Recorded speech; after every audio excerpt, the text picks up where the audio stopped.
So how do you know what you truly want? How do you know what is absolutely true to you? Which desires are truly, truly yours? There are people who I work closely with one-on-one, and they come to me and they say, I just don't know what I want. Not today, not in a year, not in my lifetime. I just don't feel like I'm connected to myself. I just can't connect to myself. And there's different reasons why that happens. Sometimes they're coming out of a narcissistic marriage where someone really tried to take over their wishes, or they had parents who would only give them love if they were a certain way. They had parents where they had to wear a mask to receive love from those parents. They kind of had to be fake. And the more you are fake, the more you fake something, the less understanding you have of what's real. Or some people come to me and they really crave self-compassion because they've been people pleasers their entire life.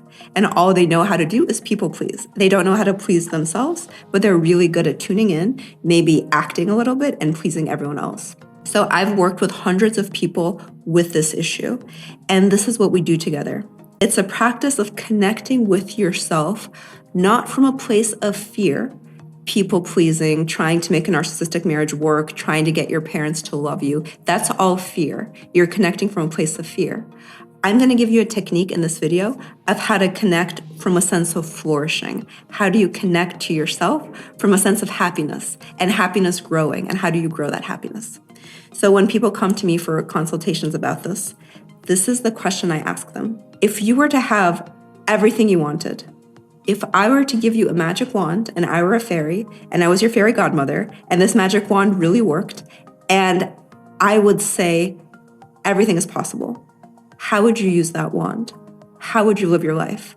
If you were to close your eyes and imagine that everyone around you is happy, all the people in your life, all the friends, all the family, they're all happy. They all have everything they need. And imagine that you have already accomplished every goal. That like long list of things you feel like you have to do to be worthy, you already accomplished every single one of them. And every single material wish has already come true. You have the house you want, the car you want, the vacation house you want, the paintings you want, the clothes you want, the bank account you want with all the money in it that you could possibly wish for. Let's say all of that is in place. And there is peace on earth also. So imagine that. Then how would you spend your time? Then in that situation, in that world, what intention would you have? What would you still want to bring into the world? Because it's just part of your own creative force. It's part of your own message. It's part of your own inner being. And in that world, in that perfect situation, what kind of relationship would you want to be in?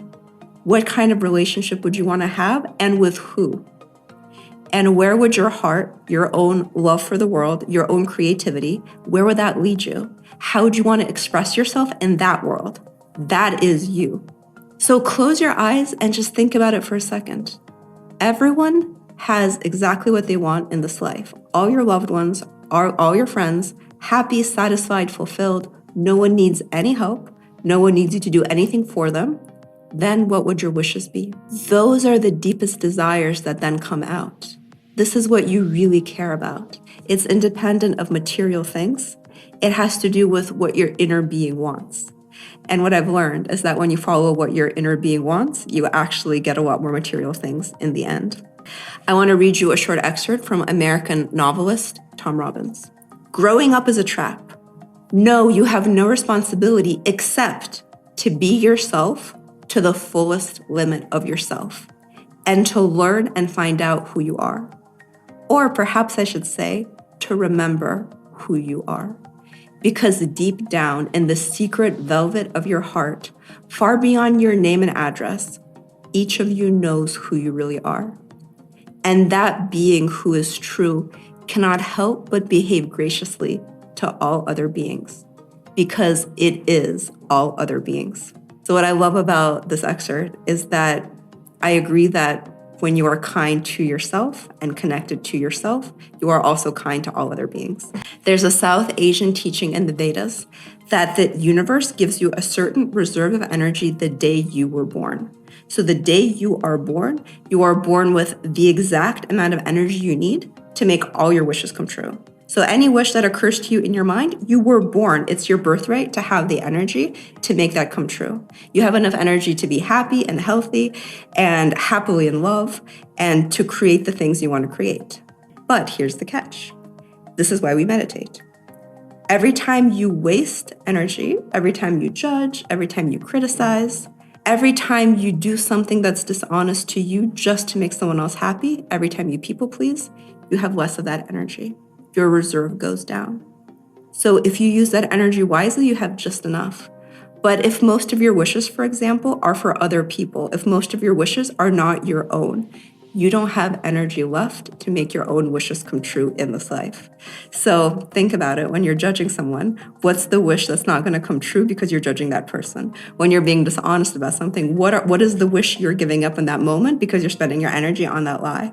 When you're not connected to yourself, what is the energy that you are giving up? When you're doing things you hate that just don't resonate, what wish are you giving up in that moment? Because it's all a question of reserve of energy. So remember, you don't have much energy to do what you think you want with our mind, which is limited, but you have endless energy to do what you want. And when you do it, when you do the things you want, you only get back more energy. So true wishes produce energy and produce more energy. If you want to learn how to have endless energy and how to make your wishes come true, the registration for my program called Willpower, Wishes, and Endless Energy is below. It will help you do that, and it will take you through step by step how to have energy and how to make your wishes come true. And also, if you want to chat personally, you can also sign up for a one-on-one consultation. The link for that is also below, or you can just email me to say hi with any questions. I look forward to seeing you in the program. I look forward to hearing from you soon. And just let me know in the comments, how can I be helpful to you?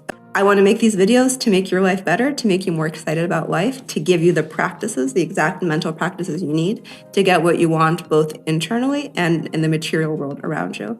I've walked that path. I know it's possible, and I'm so happy that you're watching these videos and that we can do this together.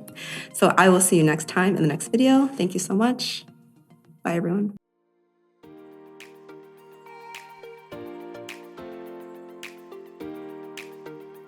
Hey, it's Elizabeth. My goal is to help you follow the path to happiness with these videos.